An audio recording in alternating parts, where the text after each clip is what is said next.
All right, so I made a video like a year or two ago called What is a Snitch? Well, I pretty much gave a textbook definition of what snitching actually is or how it originated. And if you didn't see that or if you don't know, I'm gonna give you an example right now. All right, so say for instance, you and your homie go rob somebody's house. All right, you don't know that they got cameras and those little doorbell things or they got a camera in their house or whatever, right? The camera picks up you fully, but your homeboy, they didn't get a good glimpse. But say, for instance, someone is there and that robbery goes wrong, right? And he ends up shooting one of the people. You know what I'm saying? Worst case scenario. He ends up shooting somebody. Y'all was just supposed to go simply rob. You know what I'm saying? That happens all the time, right? So they go to the police. Police gets the camera. They get the footage. They see you. You know, full face, they see you, they identify you, they bring you in for questioning. And then they show you the evidence that they got. They got video evidence on you, like you were in this house, you were robbing these people, and now you had a friend with you. You had an accomplice, but we can't make out who he is. And he's the one that pulled the trigger, okay? But the person lived. Let's just say, this is all hypothetical. The person lived, or whatever, it's just attempted murder, okay? So they gonna come at you like, well, we'll do this for you. If you tell us who this is, because he's the guy that committed attempted murder, he's the guy that we really, really, really want, we'll give you a lesser charge if you let us know who he is.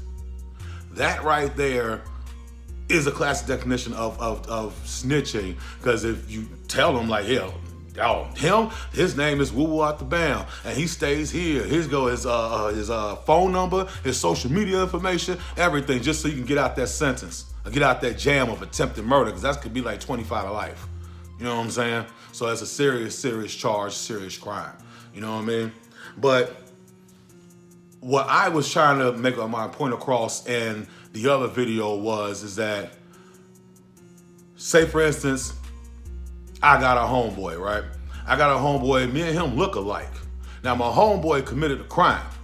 I don't know nothing about this crime. I don't know nothing that he did, but you know, I'm getting caught up for his charge. Now my homeboy knows I'm in this jam. Let's just say my homeboy, I don't know, stole something, or he looking at 10 years in prison for the crime that he did, but I'm sitting here in jail because me and him look alike. And the thing is, if I can't say anything because that would be considered snitching. But the thing is that if this is supposed to be my homie, you know what I'm saying? My homie would not let me sit in jail for a crime that I did not commit. All right? He would not let me sit there. It will eat at him, man. It will eat at his conscience. Like, no, I can't let my mans and them sitting there like that for something that he did and I had nothing to do with. Now, that's what I was talking about in the other video. Now, I'm making this video because a guy commented on the video, I think a few days ago, a week ago from this recording, I don't know. He said that, is this snitching? Like, I can't remember exact words, but basically he was just saying like, he called the police because this guy was trying to kill off, I'm gonna say it like that, I ain't gonna say the K word, try to off his friend. Is he a snitch for that? And I said, hell no. Why would you, how is that being a snitch? But then this girl commented on that today saying that it's still snitching.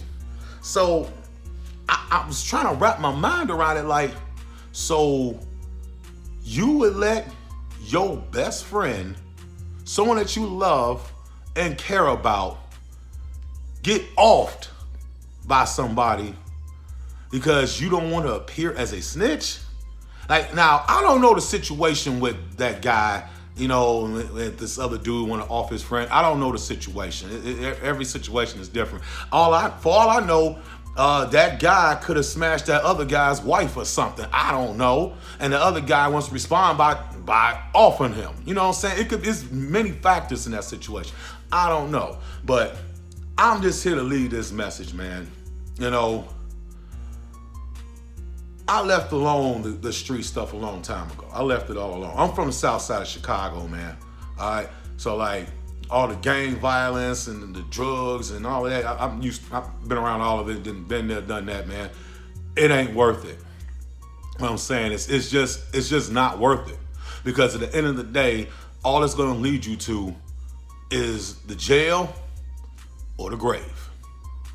Now we all gotta go sometime though, but I'm not trying to push it up for me to have to be in the grave because of my choices and my decision making. You feel what I'm saying? A lot of my guys, you know what I'm saying, gangsters, all different types of gangsters, you know what I'm saying? And a lot of them don't even be on that no more. Because at the end of the day, it's just not the same like it used to be. I'm gonna leave y'all with this also. On your tombstone, it reads your name, it reads the year you were born, and the year you died. Then in the middle, there's that dash. The dash is what's most important because that dash represents your life. And it's like, how did you spend your life? You know what I'm saying? Like, time is very important to me. I don't know how it is to y'all, but I don't want nobody wasting my time. I'm not trying to waste your time because at the end of the day, time is something you will never get back. So every second, every minute, every hour, every day, week, month, year is all important to me. Highly important. And I'm not trying to waste that time because we only get one life. One life. That is it. There is no reset button. After that life is over, that is it. So I'm trying to live my best life, live the best that I can, and do the best that I can in life and be the best that I can be. And ain't no doing that. You can't do that if you are locked up in prison for 10 years, 15 years. That's time you'll never get back. So you would really sit in prison for somebody else and you had nothing to do with the situation just so you won't be known in the hood as a snitch. For real, you will lose 10, 15 years of your life for that. And 9 times out of 10, your homie, if it was the other way around, your homie wouldn't even do the same for you.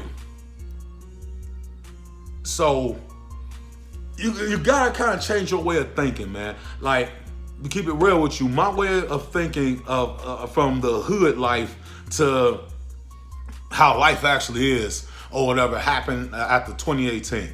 All right, again, I'm from the south side of Chicago, 84th and Wood, man. Moved from there, and I moved to a small white town in Indiana. I ain't gonna say the name of the town, but it's a small white town. Most people don't even know what it is, never heard of it or you know, anything.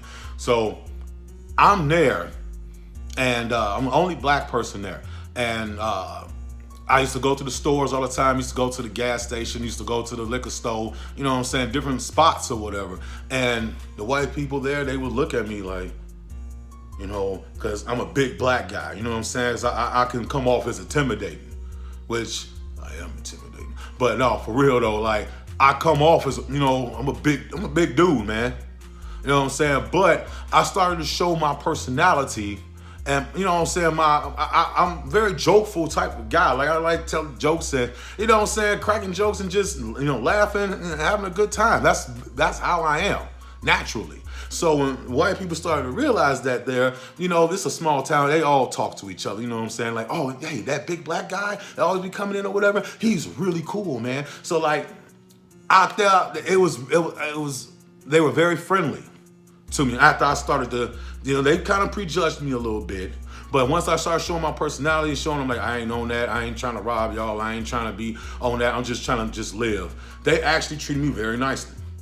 They really did. I didn't have to worry about getting robbed. I didn't have to worry about bullets hitting me. None of that. I didn't worry about any of that. It got so cool to the point to where every morning, right, 4:30 in the morning, 5 o'clock in the morning, I'm going to the G station so I can get me a gallon of water. Because out there, the water is like well water. You can't drink that water. So I will go to the G station every morning and buy me a bottle of water, or a gallon of water.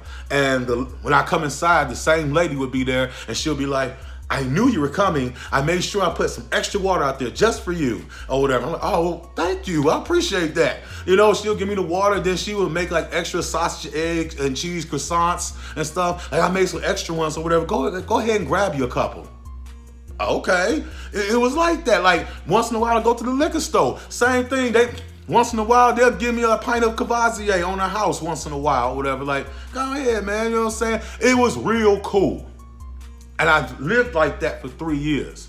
Now, in 2018, I did want it to settle down. You gotta have this in your mindset. If you want to settle down from the street life and settle down as far as like just not being out there like that or whatever, and you move to a town that's, you know, laid back and everything, after 3 years of living like that, my whole perspective of the hood changed. It really did. Because like when I go back to Chicago now, I be looking like, wow, like I used to live in this.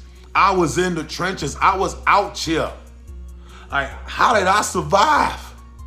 I remember like times when I'll be drinking. It's like 1 o'clock in the morning. And I done drinking and I done ran out of squares. But I ain't got no car. So I gotta walk from 84th and Wood to 87 at Ashland at the G station there so I can get me some loose squares. You know what I'm saying? I'm walking. Bruh, you couldn't pay me to do that now. I'm like, I don't know how I ain't get whacked. I don't know how I ain't get shot or robbed. None of that. Back in those trenches, man. The Lord, God was watching out for you, boy. I promise you. But like I said, my whole perspective on the hood changed, man. There's so many young black men in prison right now and in the graves that not even 25 years old. You know what I'm saying? It's so much of that going on, man. Like, we dying out here, man, in the hood, man. And for what? For what, really? What purpose? And it's really none. At the end of the day, you get popped off or whatever, another dude gonna take over. And vice versa. And nobody gonna care no more about you. Like, it's just real, like, you know, I don't know. All I know is that this whole snitching thing is way out of hand. That's why the hood is the way it is right now, because of the no snitching rule. But at the same time, though, when you live that lifestyle, this is what comes with that. That no snitching comes with that. When you live the life of a gangster, that's what comes with that territory. So you really need to know if this is something that is right for you. If living that gangster lifestyle is right for you, that gang lifestyle is right with you. It wasn't right with me. Principles ain't the same. You know what I'm saying? Nobody knows their position. You know what I'm saying? It's just, there's no loyalty. There's none of that. Like I said, I left that all that alone. I live a regular lifestyle. I'm trying to start my business. I'm trying to get things popping, man. And the last thing I need is for me to go to prison for 10 years, 15 years, 20 years of the rest of my life because of a stupid decision. So I'll just leave y'all with that, man. Just think about that. You know, let me know in the comments what y'all think about snitching. You know, let me know, hit me up or whatever, and just let me know like what you think of my thoughts on snitching or whatever. Because real talk, I'm say this one last time. If you going down for a crime you did not commit and your homie did it and you had nothing to do with it, boy, you be crazy to do it. You be crazy to do that time, because at the end of the day, if your homie really cared about you, he would not let you do that time. So why not snitch? I'm Mr. Underproof for real, man. Like, follow me on Instagram, Twitter, Facebook, man. I'm gonna start making some more reaction videos and start doing more skits, all right? So follow me, all right? I'm out.